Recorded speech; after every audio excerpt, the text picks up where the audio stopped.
We have with us some experts, Major General retired Sharafuddin Sharaf, who's the chairman of UAE India Business Council, UIBC. He's also the vice chairman of the Sharaf Group. We also have Shashank, who's a foreign policy expert. We have Dr. Tara Karta, who's a former director of the National Security Council Secretariat. And we have Asif Ramiz Dodi, who's also a foreign policy expert. Thank you all of you for joining us on this broadcast.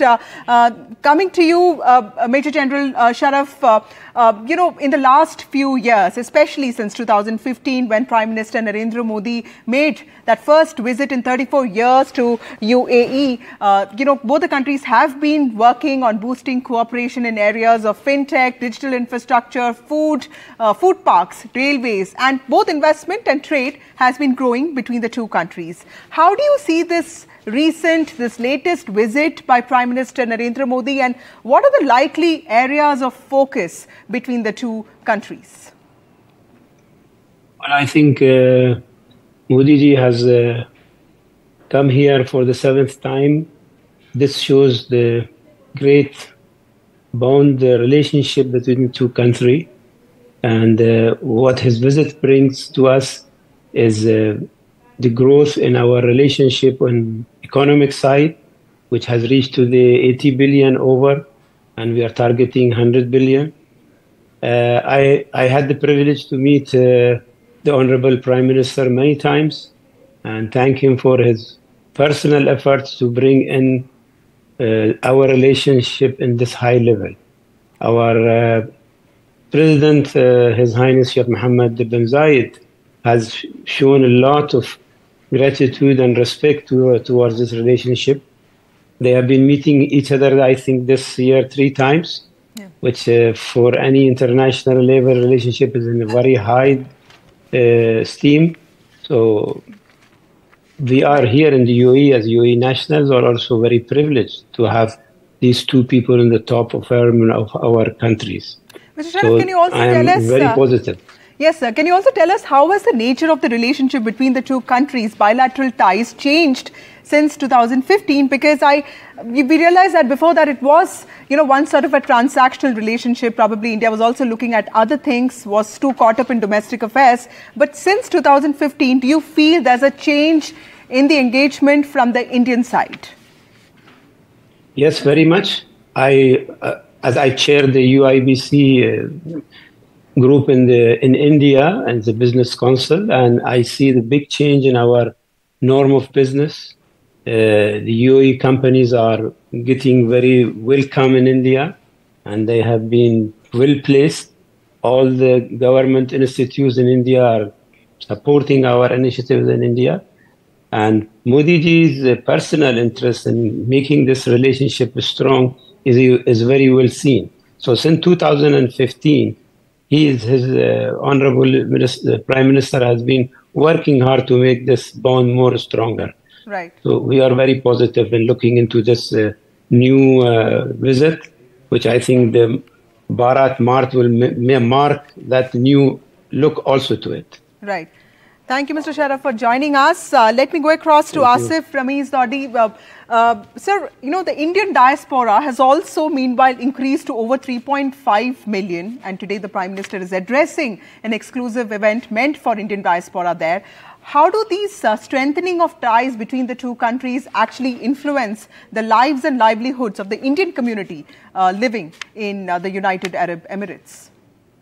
Well, that's a very good question, and it influences in many ways. As you said, there is a huge number of Indian diaspora in this region. I'm sorry for my voice as I'm not feeling well. Around 3.5 million, in particular in the UAE. You talk about Saudi, about 3 billion, So in total, you are talking about almost about, 1 CR, 10 million Indians, Indian diaspora here. They are being influenced, and they get influenced if we have these kinds of events. We have, for example, today, Ahlan Modi. Ahlan wa sahlan is like welcoming somebody. When you say welcome, you say Ahlan wa sahlan. Okay, that's the Arabic word. So these things actually have greater impact on these, Indian diaspora communities here for many reasons. You talk about businesses, you talk about people-to-people contact, you talk about anything. These things really make, especially those who live in this region, or they are not in India, and they feel that their prime minister is welcomed this way to their home country, the country, host country where they are staying. This brings kind of a feeling of pride. We feel that okay, our country is respected that much. We know that we have a very, stronger historical. We share historical relation with the UAE, with Arab world, etc.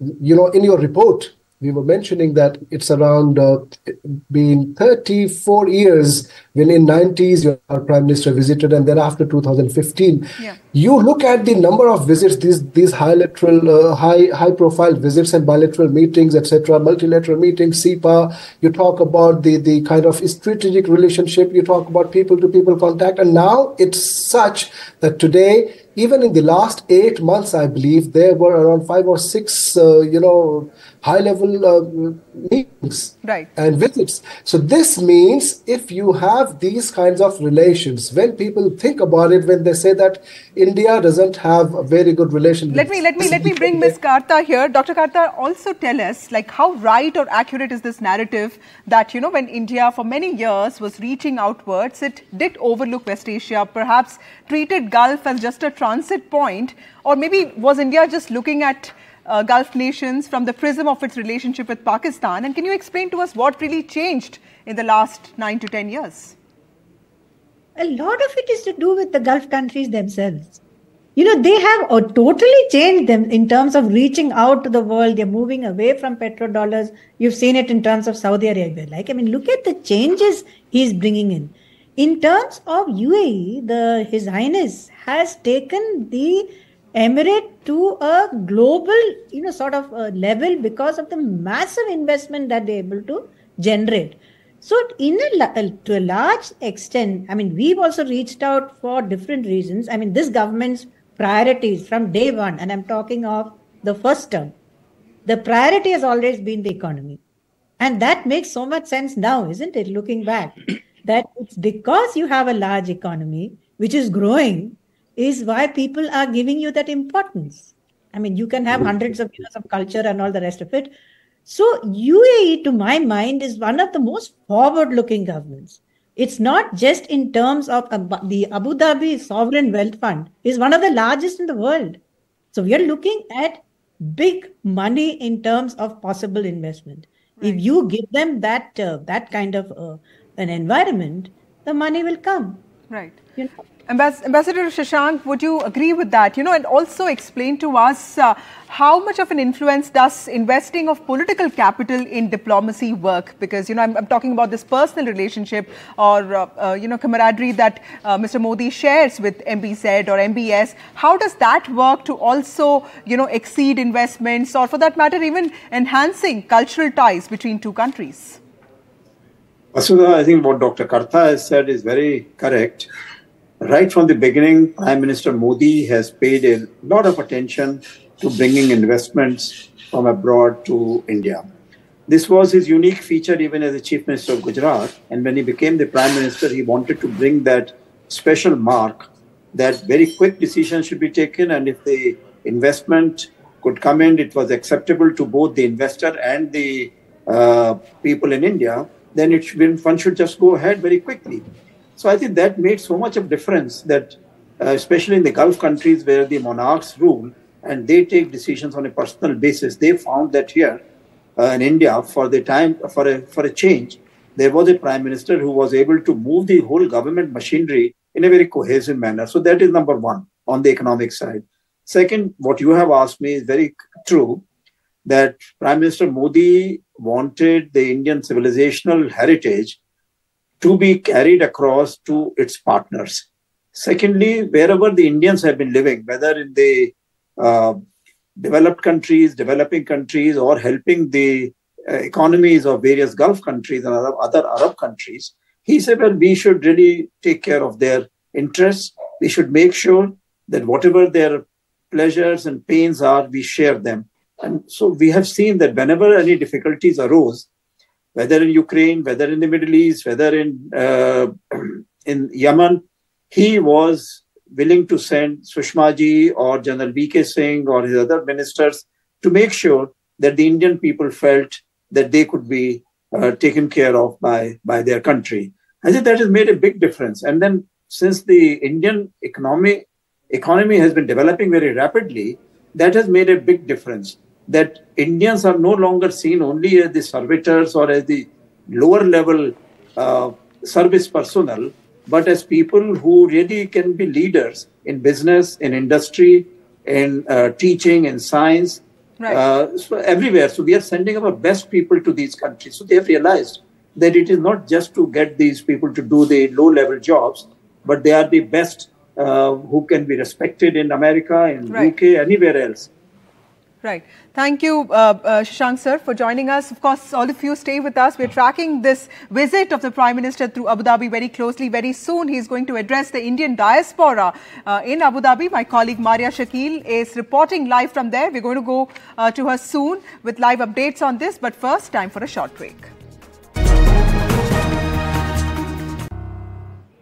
Welcome back. There is Dosti, Diplomacy and Diaspora in Abu Dhabi. My colleague Maria Shakil is reporting live from Abu Dhabi, where the Prime Minister is all set to not just inaugurate the first Hindu temple, but also address a diaspora event. He's going to address the Indian community members there. Maria, tell us, what is the latest? There is excitement building. And of course, the run-up to the Prime Minister's arrival at the stadium must have begun. Tell us, what is the story of colour and celebration there?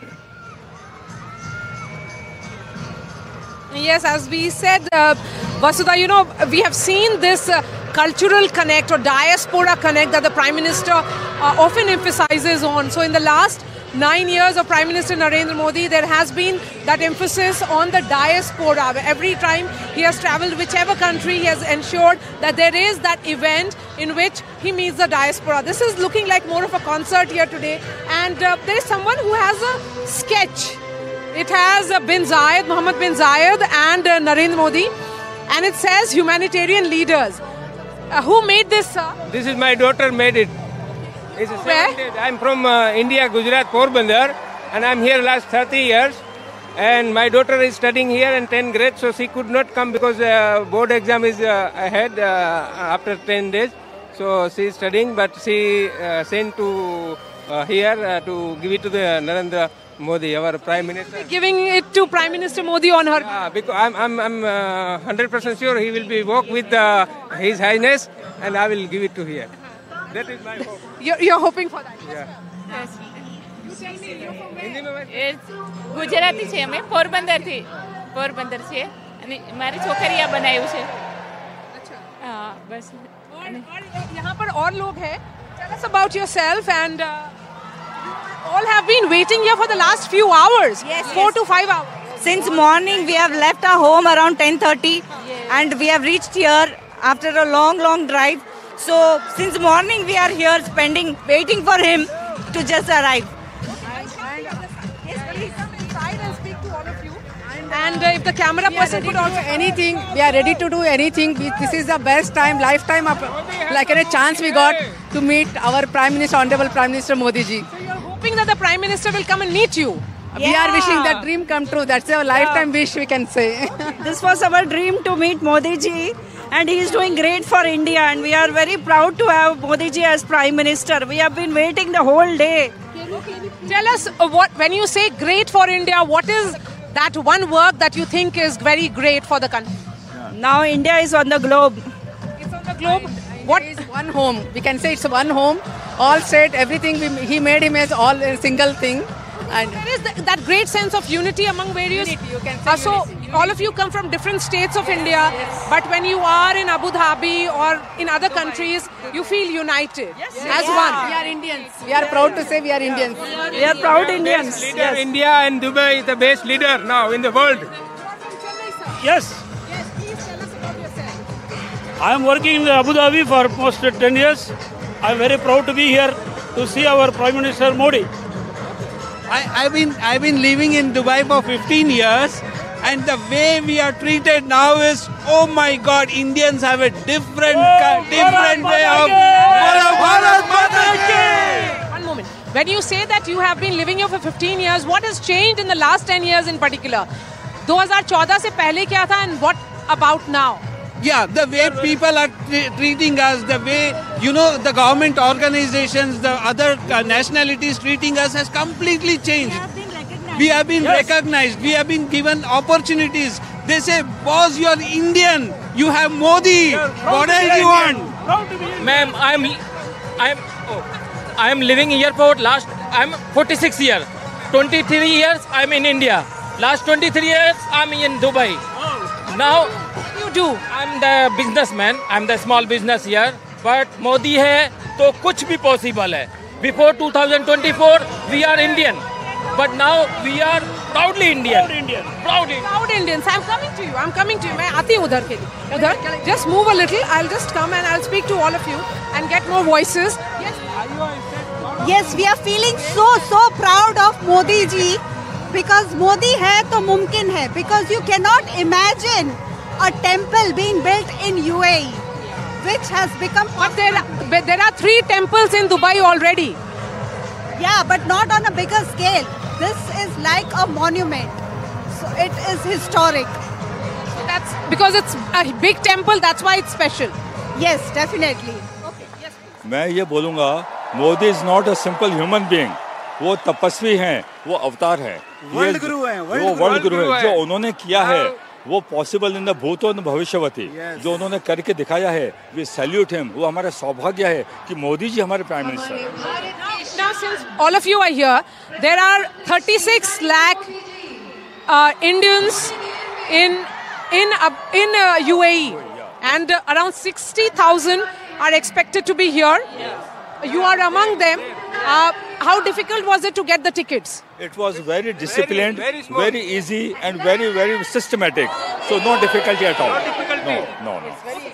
No difficulty at all. The arrangements were superb. It's very.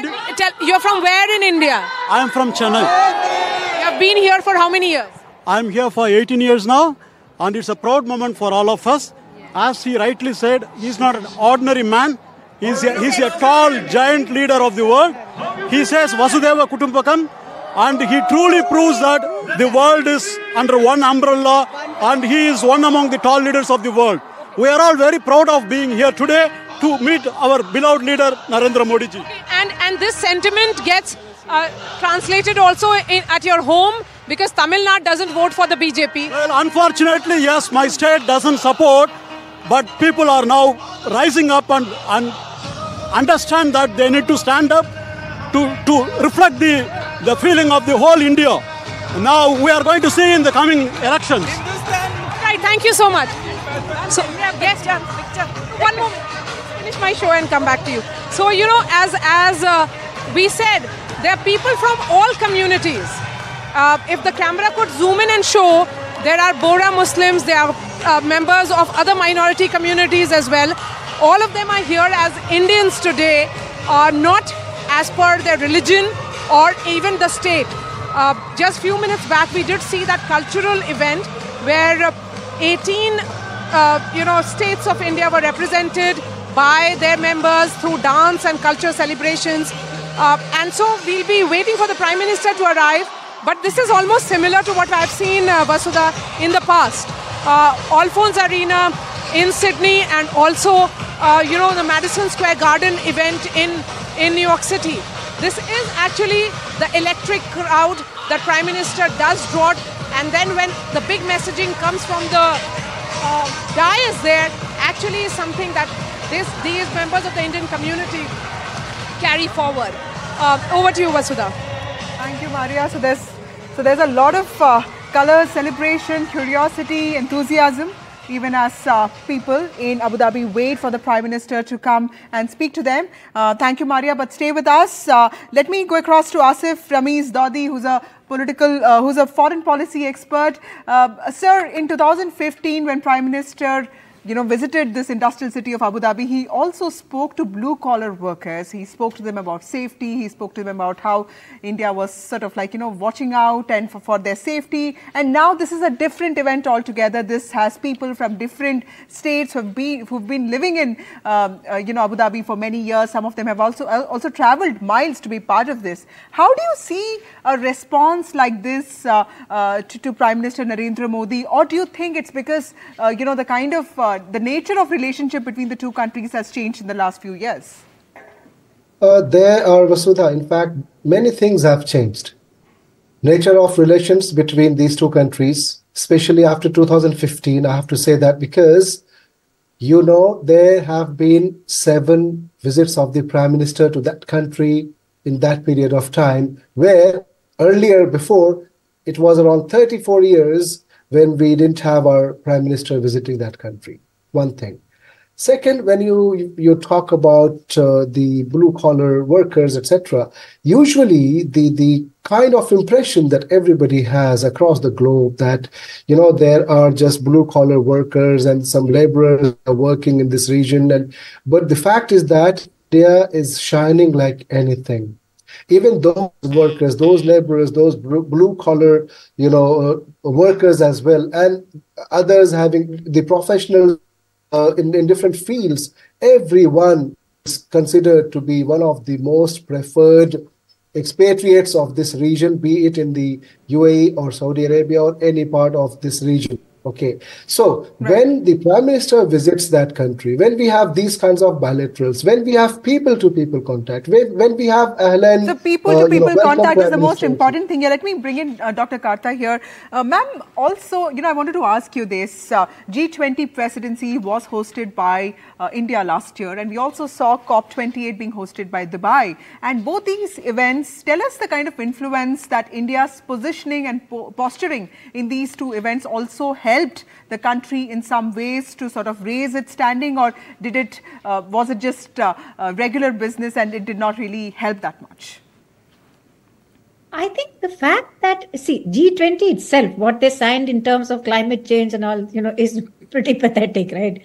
But the fact that India hosted G20 was a huge event. So basically it's a question of raising your country's profile. So even in terms of UAE getting the COP through, and UAE is very serious about climate change because they have a genuine problem. And I said His Highness is very committed on this issue. So I'm just hoping that these two or both these countries, can get together on this. And one other issue, if I may bring it up, is that just now I just read in the news that an Al Jazeera journalist has been killed in Israel. Now, the position of UAE is they have a very, very deliberately equivocal policy. They don't, support Israel. Neither do they support the Palestinians, and they want the war to stop. I was hoping that maybe somewhere we could get some sort of informal mediation for the IMEC to go through. The international, the Middle East Europe corridor, which is supposed to go through, which has UAE is a very, very important part of that, because as long as this war remains, that corridor is going nowhere. So let's see, because he's told Israel also, he's told Hamas also, this is not the way to do things, because they are very anti-Muslim brotherhood. So, Dr. Karta, geopolitically, India is in a sensitive position and its posturing would matter to the world. Yes, of course, we're tracking this story very closely. Thank you so much for joining us.